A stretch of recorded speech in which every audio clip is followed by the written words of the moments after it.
Hello everyone, welcome to my YouTube channel. अभी हम DSSB-TGT natural science का syllabus कर रहे थे। अब इसमें आज हमारा जो नया टॉपिक स्टार्ट होने वाला है वो होगा मोशन। कौन सा होगा? मोशन।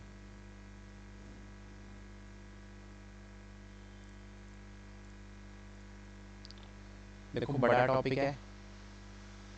11th की 3-4 यूनिट्स को मर्ज करके इसमें एक टॉपिक दिया हुआ है। थोड़ा टाइम लग जाएगा, पर फिर भी जल्दी करने की कोशिश करेंगे। इसमें स्पेशल लिखा हुआ है आपके टॉपिक में, motion along a straight line. ये यूनिफॉर्म भी हो सकता है, non uniform motion along a straight line.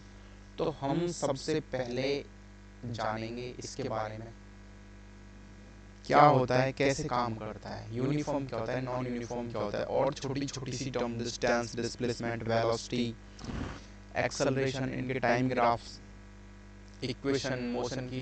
देखो, इक्वेशन हमने 10th में भी पढ़ी है, लेकिन उसके बाद इन्होंने ग्राफिकल मेथड से और elementary idea of uniform circular motion, ये सारी की सारी चीज़ें हमें यहाँ पे करनी है। तो सबसे पहले हम इसके बारे में थोड़ी सी बात करते हैं, होता क्या है। हम अपनी डेली लाइफ में ऑब्जर्व करते हैं अपने आसपास सारी चीज़ें चल फिर रही हैं। देखो, मोशन मतलब चलना फिरना, गतिमान, जो चीज़ों के पास गति है, सारी चीज़ें चल फिर रही हैं। जैसे आप देखोगे, यदि आप कभी किसी रोड के सहारे खड़े हो, बैठे हो, तो आप देखो कोई बाइक जा रही है, ऑटो जा रहा है, कोई बस जा रही है। आपने कहीं देखा प्लेटफॉर्म पे कि ट्रेन जा रही है, आप ऊपर से प्लेन भी जाते हुए देखते हो। इंसान भी एक जगह से दूसरी जगह पे जा रहे हैं, पशु पक्षी भी जा रहे हैं। तो मतलब सबके सब मोशन में है, सबके सब गति में है, सबके पास गति है, सबके पास मोशन है। तो हमको कैसे पता चला? कोई ना कोई तो साइंस की ऐसी ब्रांच रही होगी जो इस सब के बारे में डील करती होगी। तो साइंस में हम क्या पढ़ रहे हैं अभी? फिजिक्स पढ़ रहे हैं। तो फिजिक्स की ऐसी ब्रांच कौन सी है जो इस सब के बारे में डील करती है? उसको बोलते हैं मैकेनिक्स। क्या बोलते हैं? मैकेनिक्स।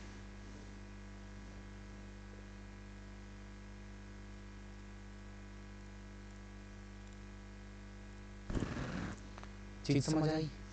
मैकेनिक्स, ये क्या है? मैकेनिक्स क्या है? ब्रांच ऑफ फिजिक्स है। किसकी? फिजिक्स की ब्रांच है जो किसके साथ डील करती है? Study of motion of objects and equilibrium. लिख लेते हैं इसके बारे में, क्या करती है? Study of motion of objects and equilibrium. यहाँ तक कोई डाउट किसी को? अब ये होती कितनी तरह की है? यदि मैं मैकेनिक्स की बात करूं तो ये कितने पार्ट्स में डिवाइडेड है?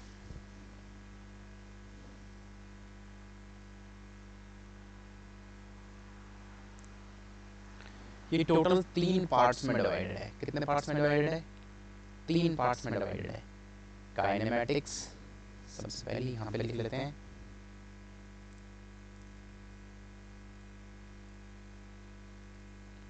काइनेमैटिक्स, डायनेमिक्स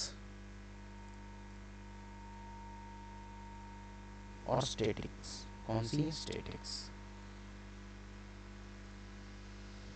ये 3 पार्ट, देखो, मैकेनिक्स इन चीजों में डिवाइड है।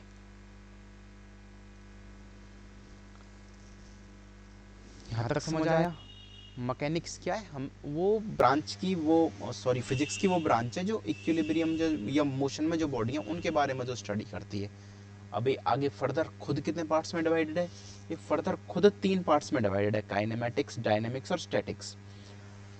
देखो, जैसे नाम, अपने आप नाम से समझो, काइनेटिक्स, सॉरी काइनेमैटिक्स क्या करता है? ये भी ब्रांच है। किसकी ब्रांच हुई? मैकेनिक्स की। ये तो हम पढ़ ही रहे हैं।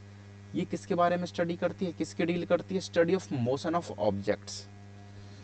देखो, मोशन सारे, ये सारी की सारी क्या करेंगी? काइनेमैटिक्स हो, डायनेमिक्स या स्टैटिक्स हो, है तो मैकेनिक्स के पार्ट ही। जब मैकेनिक्स स्टडी ऑफ मोशन है तो ये तो हो ही गए। आई बात समझ नहीं आई? लेकिन काइनेमैटिक्स में क्या है? कुछ ऐसे फैक्टर होते हैं ना जिनकी वजह से किसी चीज को गति मिलती है, ये उनको कंसीडर नहीं करता। मान के चलो, कोई ऑब्जेक्ट है, एक बॉल है रखी है, तुमने उसको फेंका, जब तुमने उसको फेंका तो उसमें स्पीड आ गई, गति आ गई, लेकिन ये उन फैक्टर्स को कंसीडर नहीं करेगा जिनकी वजह से स्पीड आई। ये सिर्फ स्टडी करेगा मोशन को, लेकिन फैक्टर्स को छोड़ देगा। आई बात समझ नहीं आई? आ गई? Study of motion of objects, तो ये क्या है?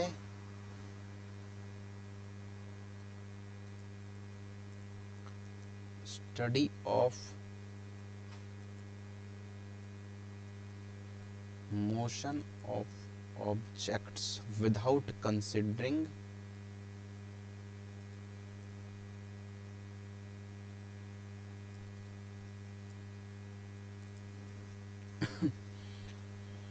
factors which cause motion to the object.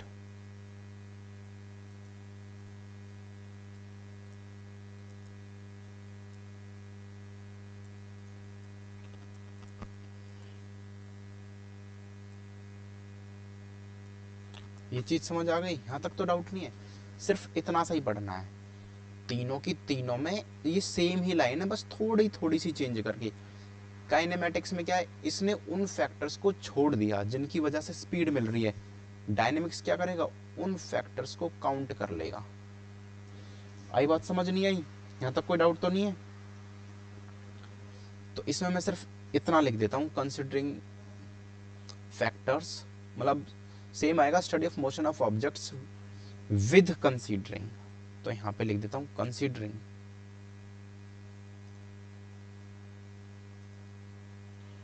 factors which cause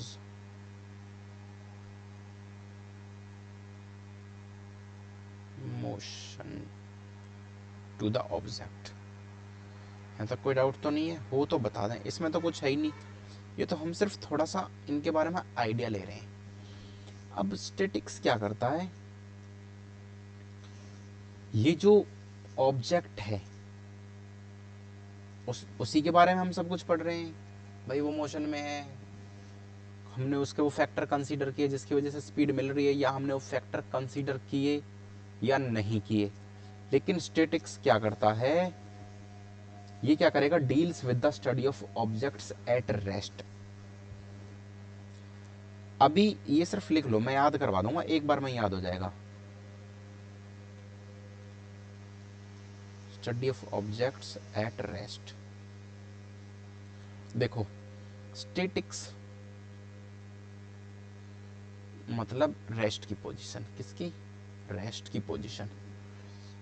kinematics, kinematics मतलब मुझे जो फैक्टर्स हैं वो कंसीडर नहीं करने हैं। आई बात समझ? डायनेमिक मतलब जो फैक्टर हैं वो मुझे कंसीडर करने हैं। ये चीज समझ आ गई? यहाँ तक कोई डाउट तो नहीं है? यहाँ तक कोई डाउट हो तो बता दें। अभी इसको स्टार्ट ही कर रहे हैं, बस करेंगे आगे धीरे धीरे धीरे धीरे। अब जब हम ये टॉपिक कर रहे हैं तो हमें पता होना चाहिए रेस्ट और मोशन होता। देखो रेस्ट क्या होता है, दो टर्म आई। सबसे पहले रेस्ट क्या होता है? जब भी कोई बॉडी या ऑब्जेक्ट अपनी पोजीशन को चेंज ना करे टाइम के साथ साथ, किसके रेस्पेक्ट में? अपनी सराउंडिंग्स के रेस्पेक्ट में। जब भी कोई बॉडी या ऑब्जेक्ट टाइम बीतता जा रहा है धीरे धीरे, उसके साथ अपनी पोजीशन को चेंज ना करे अपनी सराउंडिंग्स के रेस्पेक्ट में। मान के चलो यहां पर ये एक बॉक्स पड़ा है, अभी 12 बज रहे थे, अभी भी यहीं रखा है, 2 बजे भी यहीं रखा है, 4 बजे भी यहीं रखा है। ये तो ऑब्जेक्ट हो गया, ये टाइम हो गया। लेकिन सराउंडिंग्स में मैं मान लूं कि यहाँ पे एक पेड़ है, तो इस पेड़ के रेस्पेक्ट में इसकी पोजीशन तो चेंज हुई नहीं। आई बात समझ नहीं आई? तो इसका मतलब ये बॉक्स रेस्ट पे है। वह ना body does not change its position with time with respect to its surrounding. आई बात समझ नहीं आई? यहां तक कोई डाउट तो नहीं है? यदि आपने देखा हो आपके घर में लगा हुआ टीवी, टीवी तो एक ही जगह लग रहा है, वो रेस्ट पे ही है, क्योंकि उसके आसपास सोफा है, अलमीरा है, कुछ भी चीज रखी है वो वहीं रखी है, टीवी की पोजीशन चेंज हो ही नहीं रही है। अब क्या होता है, मोशन। मोशन क्या होता है,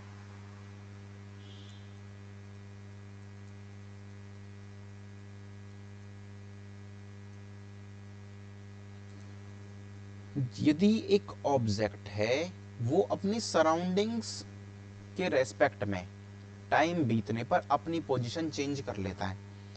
मान के चलो सेम बॉक्स से 12 बजे यहाँ था, तब इसके पास ये पेड़ था। अब दूसरी पोजीशन क्या हुई, यही बॉक्स है, 1 बजे यहाँ है और इसके पास मान के चलो कोई कार खड़ी है। ठीक है जी, पोजीशन चेंज हो गई, नहीं हुई? आई बात समझ नहीं आई? कोई डाउट तो नहीं है? लेकिन क्या ऐसा हो सकता है कि एक ही बॉडी एक ही टाइम पे रेस्ट पे भी हो और मोशन में भी हो? बिल्कुल हो सकता है। कैसे? कैसे हो सकता है? मान के चलो ये एक बस है, ठीक है जी, ये क्या एक बस हो गई है। इसमें यहां पर आप बैठे हो,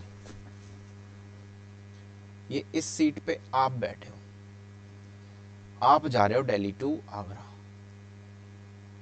दिल्ली से बैठे हो, कहां जा रहे हो? आगरा जा रहे हो।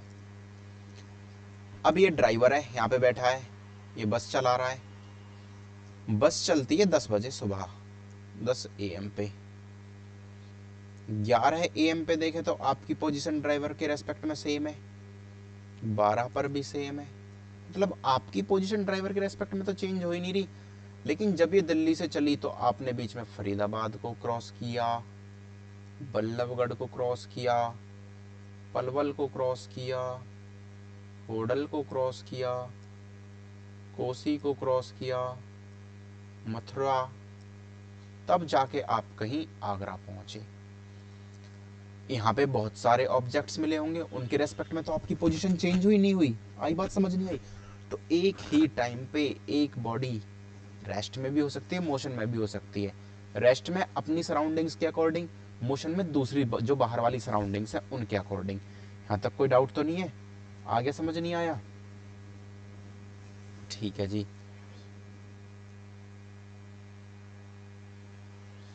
अब जो मोशन है कितने प्लेन्स में हो सकता है, कितने डायमेंशंस में हो सकता है? तो जो मोशन है 3 डायमेंशंस में हो सकता है। तो लिख सकते हैं motion in 1D 2D and 3D। ये डायमेंशंस होते क्या हैं? बहुत सिंपल सी बात है, ये कार्टेशियन प्रोडक्ट होते हैं। हम सब ने ग्राफ बनाया होगा। जब एक ग्राफ होता है, देखो एक्स वाई और तीसरा इसका कंपोनेंट ले लिया जेड, ये कार्टेशियन है, एक्स वाई और जेड। यदि मैं जैसे ये एक्स वाई और जेड, ये कोई पी नाम का ऑब्जेक्ट है और इसकी पोजीशन में एक्स वाई और जेड से देता हूं। ठीक है जी। यदि 1D की बात करी जाए, मैं पहले 1D मतलब 1 डायमेंशन मोशन की बात कर रहा हूं। 1D का मतलब हो गया जो ये एक्स वाई और जेड हैं, इनमें से सिर्फ एक चेंज होगा, बाकी दोनों सेम रहेंगे। हो सकता है दोनों हो ही ना, मान के चलो x1 है, y और z 0 0 है, x फिर 2 हो गया, y x फिर 3 हो गया, 4 5 6 ऐसे बढ़ता जा रहा है। 1D में 1 चेंज होगा। यदि मैं 2D की बात करूं तो 2 चेंज हो जाएंगे। हो सकता है वो एक्स वाई चेंज हो, वाई जेड चेंज हो, एक्स जेड चेंज हो, कुछ भी हो सकता है, ये नहीं पता कौन से चेंज हो रहे हैं। ठीक है जी। और यदि मैं बात करता हूँ 3D की, तो तीनों के तीनों चेंज हो जाते हैं। यहां तक कोई डाउट तो नहीं है? अब यदि 1D की बात करें तो 1D में जो पार्टिकल है ना, जो भी मेरा ऑब्जेक्ट है, वो स्ट्रेट लाइन फॉलो करता है। क्या फॉलो करता है? Straight line. देखो अभी मैं एक ग्राफ की हेल्प से आपको दिखाता हूँ। एक छोटा सा ग्राफ यहाँ बना लेते हैं। ये x है, ये y है, 1 1 2 3 4। अब एक ही चेंज करना है, मान के चलो ये पहले ये x के 1 पे था, तो 1 पे था तो यहाँ पे था, x के 2 पे हो गया तो यहाँ पे हो गया, x के 3 पे था यहाँ पे हो गया, 4 पे यहाँ पे हो गया, मतलब एक ही डायरेक्शन में चले जा रहा है, इधर की डायरेक्शन में चले जा रहा है। तो पता लग गया स्ट्रेट लाइन कैसे फॉलो हो रही है। यहाँ तक कोई डाउट तो नहीं है? यहाँ तक कोई डाउट हो तो बता दो। जो 1D का मोशन है इसको रेक्टिलिनियर मोशन भी कहा जाता है। क्या बोलते हैं? Rectilinear motion.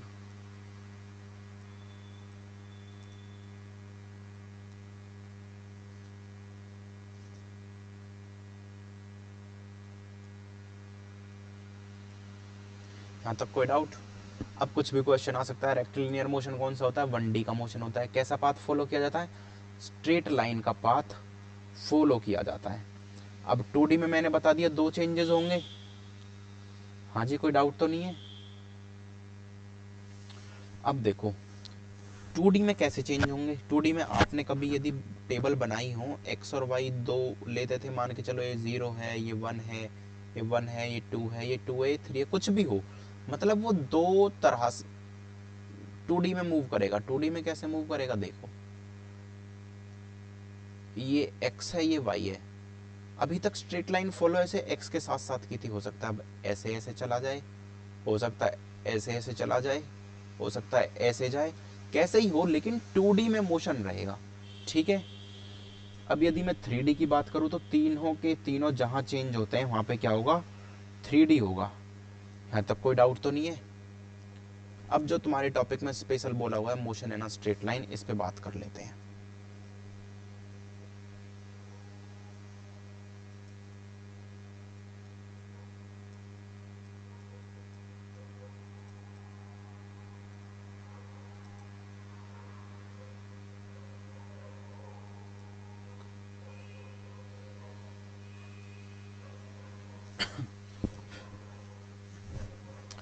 यदि स्ट्रेट लाइन वाला मोशन था तो मोशन कैसा था? सबसे पहली बात तो हमें ये पता होना चाहिए, 1 डायमेंशन था। कैसा था?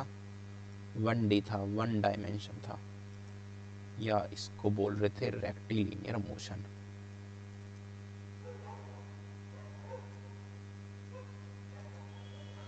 ठीक है जी।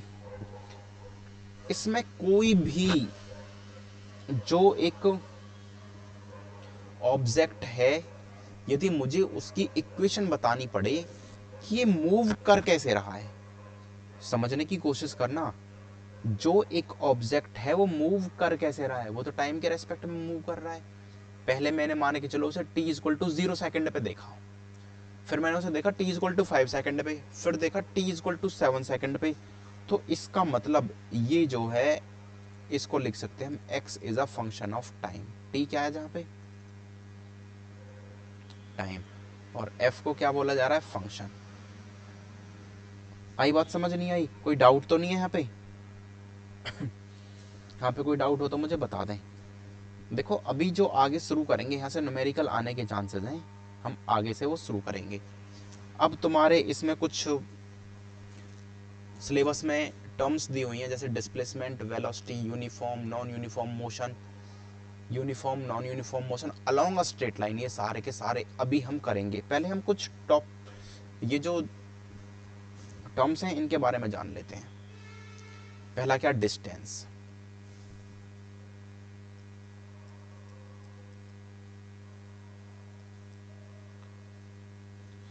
सबसे पहला क्या? डिस्टेंस। तो डिस्टेंस क्या होता है? टोटल जो भी लेंथ है जो तुमने कवर करी है, कहीं भी एक पॉइंट से जाने से एक पॉइंट से लेकर दूसरे पॉइंट तक जाने के लिए, मान के चलो ये पॉइंट ए है और तुम्हें बी पॉइंट पे जाना था, बीच में से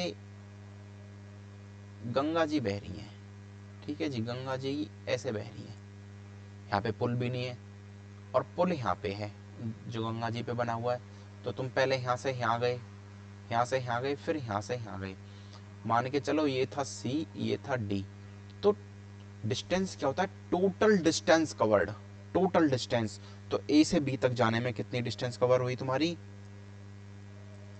ए C plus C D plus D B. तो ये क्या हो गई? डिस्टेंस हो गई। चीज समझ आई नहीं आई? यहाँ तक कोई डाउट तो total distance covered, total path covered, जहां तुम्हें जाना था, जहां से तुमने स्टार्ट किया वहां तक पहुंचने में तुमने जितना भी पाथ कवर किया वो क्या होता है, डिस्टेंस होता है। एक टाइम इंटरवल होगा, ऐसा थोड़ा ही भाई आज चल रहे हैं तो आज से 4 साल बाद पीछे, वो तो न्यूमेरिकल पे डिपेंड करेगा। यहाँ तक कोई डाउट हो तो बता दो। डिस्टेंस जो है ये स्केलर क्वांटिटी होती है। कैसी होती है?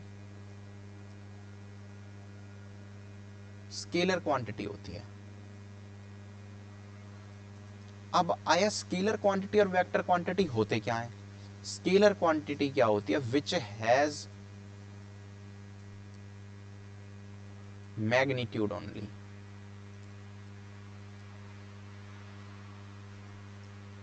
मैग्नीट्यूड मतलब एक वैल्यू होगी, न्यूमेरिक वैल्यू होगी।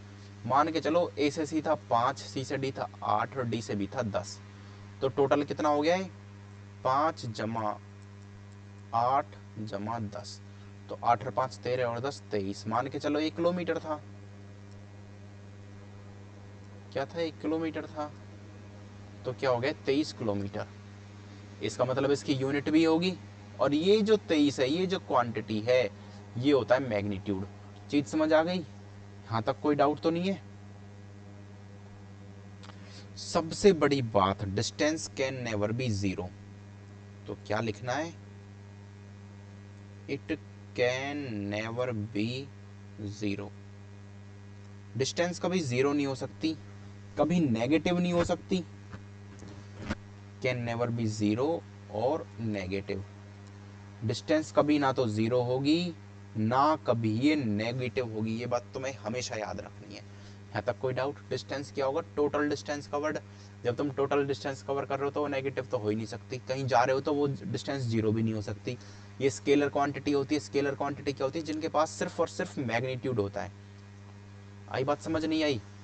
अब बात कर लेते हैं डिस्प्लेसमेंट की।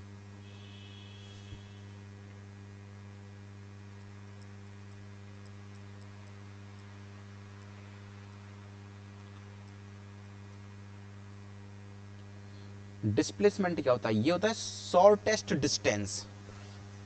अभी देखो, हमने बोला ए पॉइंट से बी पॉइंट पर हमें जाना था, लेकिन बीच में गंगा जी का प्रवाह था इस डायरेक्शन में, तो हम पहले सी पॉइंट गए, सी से डी गए, क्योंकि यहाँ पे पुल बना हुआ था।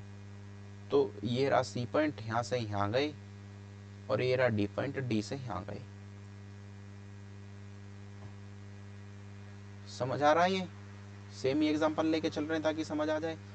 और हम फाइनली ए से बी पर पहुंच गए। लेकिन डिस्प्लेसमेंट क्या होता है? शॉर्टेस्ट। क्या होता है? शॉर्टेस्ट होता है, शॉर्टेस्ट। अब शॉर्टेस्ट क्या होता है? शॉर्टेस्ट पाथ ट्रेवल्ड बोल सकते हैं, शॉर्टेस्ट डिस्टेंस कवर्ड बोल सकते हैं। तो शॉर्टेस्ट तो यही होता ना, यदि मैं ए से बी यहाँ जाता, ए से बी यहाँ जाता, हमने क्या बोला? ये 5 किलोमीटर था, ये 8 किलोमीटर था, ये 10 किलोमीटर था, और मान के चलो ये 9 किलोमीटर था यहाँ से यहाँ तक ए से बी की जो डिस्टेंस है।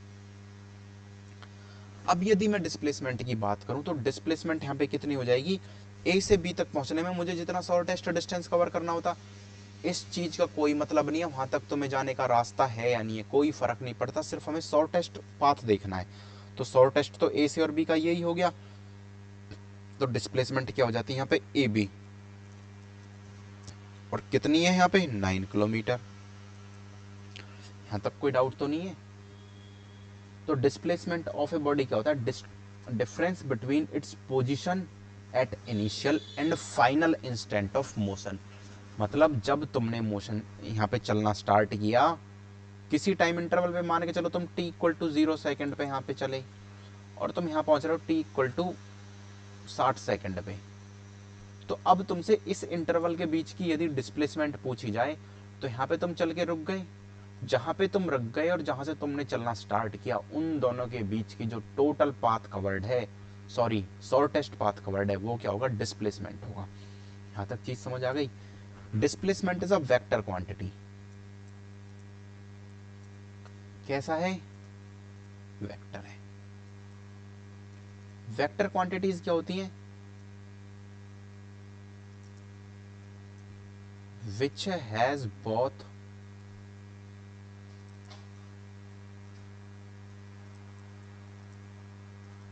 Direction and magnitude. यहाँ तक कोई डाउट?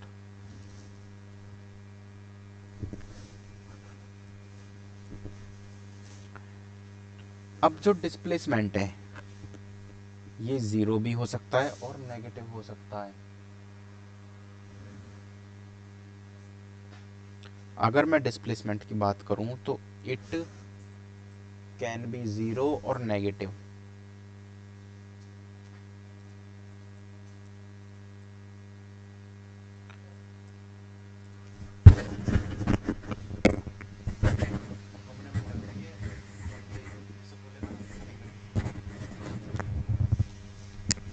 समझ आया नहीं आया? आ गया होगा समझ, ऐसी कोई बात ही नहीं है इसमें। अब कैसे नेगेटिव कैसे और जीरो कैसे हो सकती है? मान के चलो मैं एक टाइम ग्राफ ले लेता हूँ, ये रहा। ये सबको पता है ओरिजिन जीरो होता है। इधर ये ए पॉइंट है और ये पॉइंट है बी। यहाँ पे मान के चलो 10 है और यहाँ पे 20 है। ये सी पॉइंट है, ये डी पॉइंट है। मान के चलो यहाँ पे -10 है और यहाँ पे -20 है।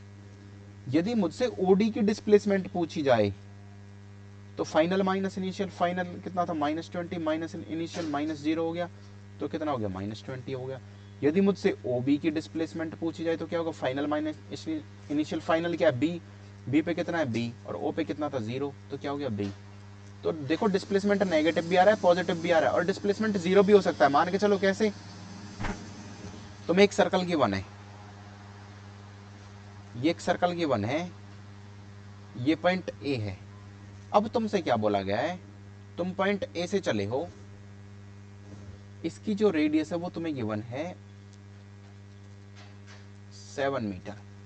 ध्यान से सुनना, एक सर्कल है, तुमसे बोला गया है तुम ए पॉइंट से चलकर वापस ए पॉइंट पर ही आकर रुके हो, तो डिस्टेंस और डिस्प्लेसमेंट बताओ।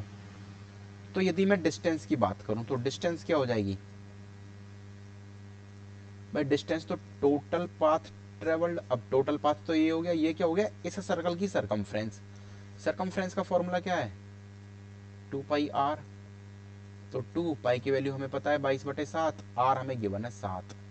7 से 7 कट गया तो 44 मीटर आ गई इसकी डिस्टेंस। लेकिन यदि डिस्प्लेसमेंट पूछी जाए तो डिस्प्लेसमेंट क्या है? जहां मतलब फाइनल और इनिशियल का डिफरेंस। जिस टाइम इंटरवल पे तुमने, जिस टाइम पे तुमने चलना स्टार्ट किया, जिस टाइम पे तुम रुक गए, तो वो फाइनल वाला टाइम और वो इनिशियल वाला टाइम, उसके बीच में तुमने जो टोटल जो शॉर्टेस्ट कवर किया, वो तुमने ए से ही तो चलना स्टार्ट किया था, ए पे ही आके रुक गए, तो इसका मतलब तुमने कवर क्या किया? डिस्प्लेसमेंट तो जीरो हो गई। आई बात समझ नहीं आई? तो displacement can be zero, it can be negative, और पॉजिटिव तो हो ही सकती है, लेकिन डिस्टेंस ना कभी नेगेटिव होगी ना कभी जीरो होगी, सिर्फ पॉजिटिव ही पॉजिटिव होगी। यहाँ तक चीज समझ आ गया? कोई डाउट तो नहीं है?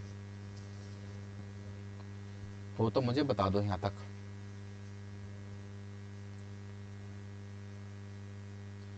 यहाँ तक क्लियर है सबको? तो ये क्या होती है डिस्प्लेसमेंट? क्या होती है? शॉर्टेस्ट डिस्टेंस होती है उन दो पॉइंट के बीच जहां हमें ये पूछी गई है। यहाँ तक कोई डाउट हो तो बताएं हम।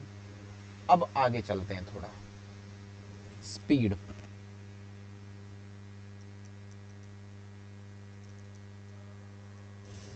स्पीड तो distance travelled by a body in unit time. ध्यान रखना क्या लिखा जा रहा है? वर्ड डिस्टेंस लिखा जा रहा है, ना कि डिस्प्लेसमेंट।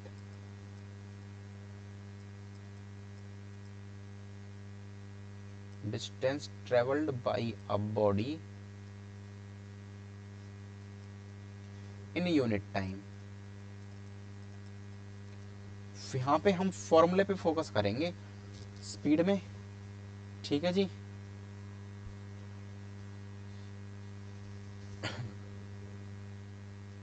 तो स्पीड का जो फॉर्मूला है वो क्या होता है? Distance upon time. अब मान के चलो डिस्टेंस है, क्या हो गई? लेंथ। लेंथ को किससे डिनोट किया जाता है? एल से डिनोट किया जाता है, और टाइम को टी से डिनोट करते हैं। तो इसको क्या लिख सकते हैं? L T -1। आगे पढ़ोगे जो 7 क्वांटिटीज हैं, जो बेसिक 7 यूनिट्स हैं, उनके बारे में पढ़ेंगे। तो हम उनके बारे में अभी से स्टार्ट कर देते हैं थोड़ा थोड़ा, ताकि हमें हमें तभी अलग ना लगे। क्या होता है, देखो मास होता है, लेंथ होती है और टाइम होता है। मास को कैपिटल एम से, लेंथ को कैपिटल एल से और टाइम को कैपिटल टी से डिनोट किया जाता है। ठीक है जी। डिस्टेंस होती है लेंथ, तो एल से डिनोट कर दिया, टाइम को कर दिया टी से डिनोट। एम यहाँ पे है ही नहीं तो एम नहीं रखा, एल एल एल एल रखा ये रहा, और टी ऊपर जाके -1 का हो जाएगा। या फिर मैं इसको ऐसे भी लिख सकता हूँ, एम की पावर 0 एल टी -1। इसका मतलब क्या है, किसी की भी पावर 0 हो, मान के चलो x की पावर 0 हमेशा क्या होता है 1, तो इसकी पावर 0 1 हो जाएगा, 1 इसमें मल्टीप्लाई होकर यही देगा जो ये टर्म है। यहाँ तक कोई डाउट तो नहीं है।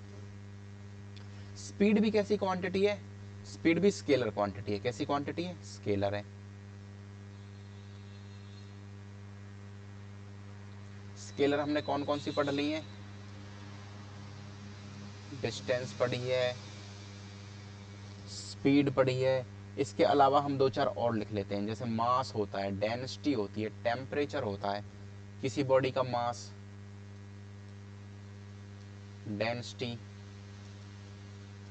टेम्परेचर। स्केलर मतलब जिसमें सिर्फ मैग्नीट्यूड हो, मैग्नीट्यूड मतलब क्वांटिटी गिवन हो। ये छोटी सी चीज तुम इस तरीके से याद रख सकते हो, मतलब। और इसमें क्या नहीं होता, डायरेक्शन गिवन नहीं होती। क्या नहीं होता, डायरेक्शन नहीं होती। मान के चलो तुमने अपनी बॉडी का टेम्परेचर देखा, तुम्हारा कितना है, 97 डिग्री सेल्सियस है। अब एक इसी डायरेक्शन में कि 97 डिग्री सेल्सियस नॉर्थ में है, 97 डिग्री सेल्सियस साउथ में है, कोई डायरेक्शन तो है नहीं, सिर्फ क्वांटिटी है, मतलब मैग्नीट्यूड है। आई बात समझ नहीं आई। स्पीड 40 किलोमीटर पर सेकंड चल रही है, लेकिन उन्होंने डायरेक्शन नहीं बताई। अगर ये बोल दिया 40 किलोमीटर पर सेकंड, हमें यहाँ से आगरा की साइड जाना है, या हमें यहाँ से मुंबई की साइड जाना है, या दिल्ली की साइड जाना है, तो अब हमें डायरेक्शन दे दी। जब डायरेक्शन दे दी तो ये वेलोसिटी बन जाएगा। किसी का मास मान के चलो 60 केजी है, अब ये बोला गया है कि 60 केजी नॉर्थ में 60 केजी है, या साउथ में। जब डायरेक्शन ही नहीं है तो वो कैसी चीज हो गई, स्केलर हो गई। यहां तक चीज समझ आ गई। अब करते हैं यूनिफॉर्म स्पीड, जो तुम्हारे सिलेबस में स्पेशल लिखा हुआ है।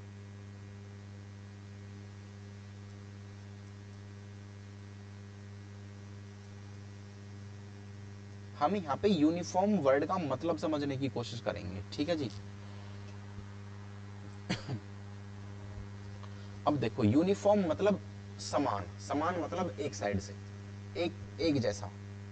स्पीड की बात कर रहे हैं तो वो चलने का मतलब हो गया कि वो चल रहा है या नहीं चल रहा है। मान के चलो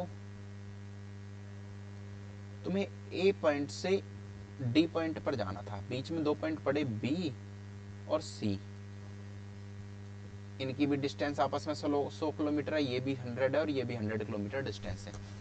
ए से बी तक कवर करने में 1 घंटा लग रहा है, बी से सी तक कवर करने में भी 1 घंटा लग रहा है, सी से डी तक कवर करने में भी 1 घंटा लग रहा है। अब तुम्हें यहां से क्या समझ आया, यहां से समझ आया कि सेम टाइम में सेम डिस्टेंस कवर की है। ए से बी तक 1 घंटे में 100 किलोमीटर गया है, बी से सी तक भी 1 घंटे में 100 किलोमीटर ही गया है, और सी से डी तक भी 1 घंटे में 100 किलोमीटर ही गया है। इसका मतलब सेम टाइम इंटरवल में सेम डिस्टेंस कवर करी जा रही है। इसको बोला जाता है यूनिफॉर्म स्पीड। आई बात समझ नहीं आई, covers equal distance in equal intervals of time। तो लिखूं, when an object covers equal distance in equal interval of time,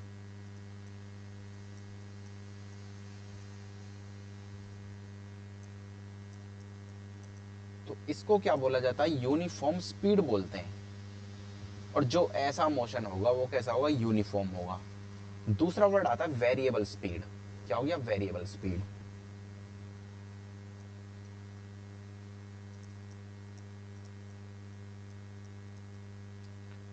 या इसी को मैं बोल दूं नॉन यूनिफॉर्म स्पीड।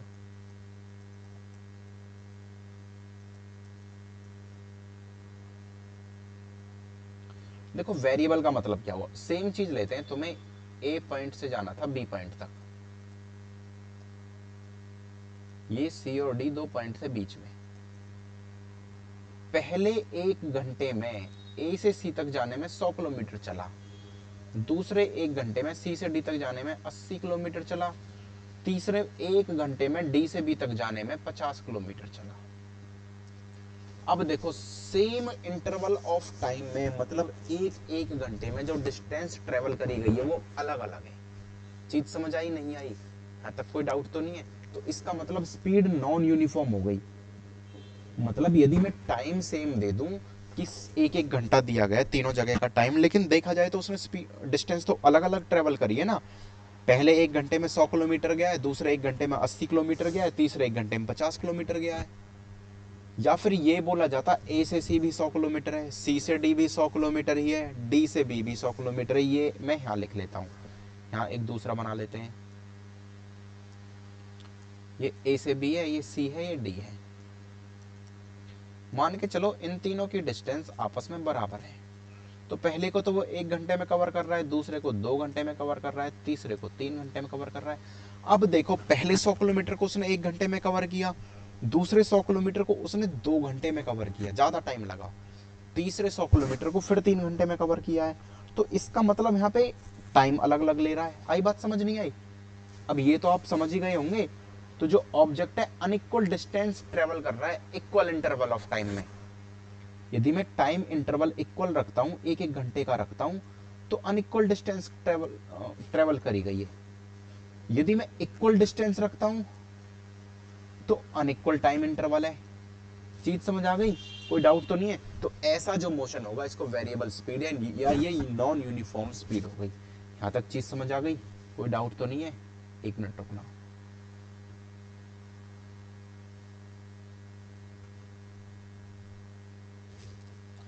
अब आगे आते हैं एवरेज स्पीड और इंस्टेंटेनियस स्पीड।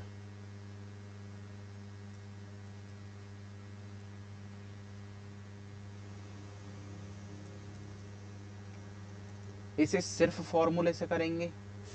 एवरेज स्पीड का जो फॉर्मूला है total distance upon total time taken. क्या होता है? टोटल डिस्टेंस ट्रेवल्ड अपॉन में टोटल टाइम टेकन।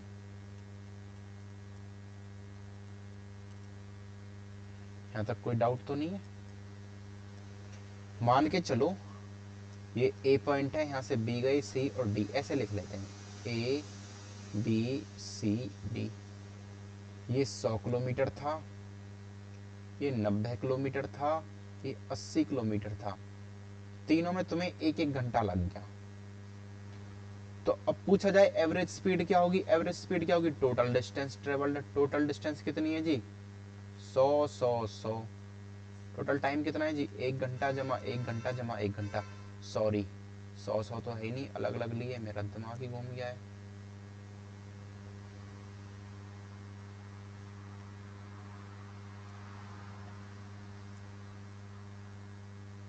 कितनी थी? 90, और यहाँ पे कितनी है? 80। तो कितना हो गया?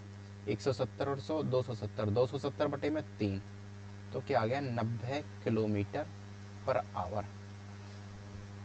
कहीं तुम बहुत स्पीड से गए, फिर तुम्हें थोड़ा जाम मिल गया, फिर तुम्हारी स्पीड थोड़ी कम हो गई, फिर थोड़ी और स्पीड हो गई। यदि देखी जाए तो एवरेज स्पीड का मतलब है तुमने हर घंटे एवरेज कितना चला। ये नहीं देखना कि 1 घंटे में तुम 300 की स्पीड से गए, अगले 1 घंटे में तुमने 10 किलोमीटर ट्रेवल किया। एवरेज का मतलब है कि हर घंटे के हिस्से में कितना आ गया। तो यहाँ पे हर घंटे के हिस्से में कितना आ गया? 90 किलोमीटर। तो एवरेज स्पीड क्या हो गई? 90 किलोमीटर पर आवर। अगला देख लेते हैं इंस्टेंटेनियस स्पीड।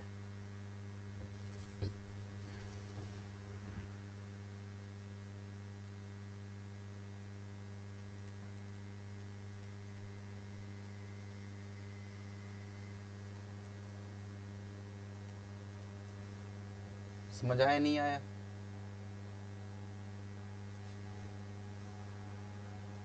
भाई पता ही नहीं लग रहा है कहाँ चल रहा है।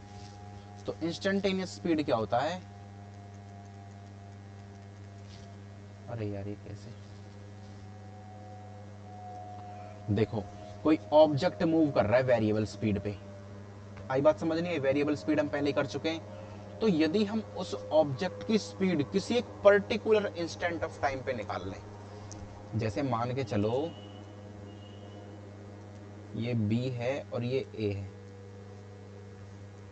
A से B यदि मुझे जाना है, मान के चलो मैंने 12 बजे अपनी जो ट्रैवलिंग है वो शुरू करी और मैं 5 बजे B पे पहुंच गया।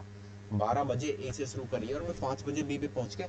यदि मैं किसी interval of instant interval of time पे मान के चलो यदि मैं 2 बजे 3 बजे 2:30 बजे 2:45 बजे कभी भी निकाल लूं, तो वो क्या हो गया, इंस्टेंटेनियस स्पीड हो गई। ठीक है, अब ये मार्कर अच्छे से काम कर नहीं रहा है, तो आज के लिए इतना बहुत है। कुछ कुछ हो गया है, अभी आगे थोड़ा सा और रहता है, काफी रहता है, करेंगे। ठीक है जी, थैंक यू।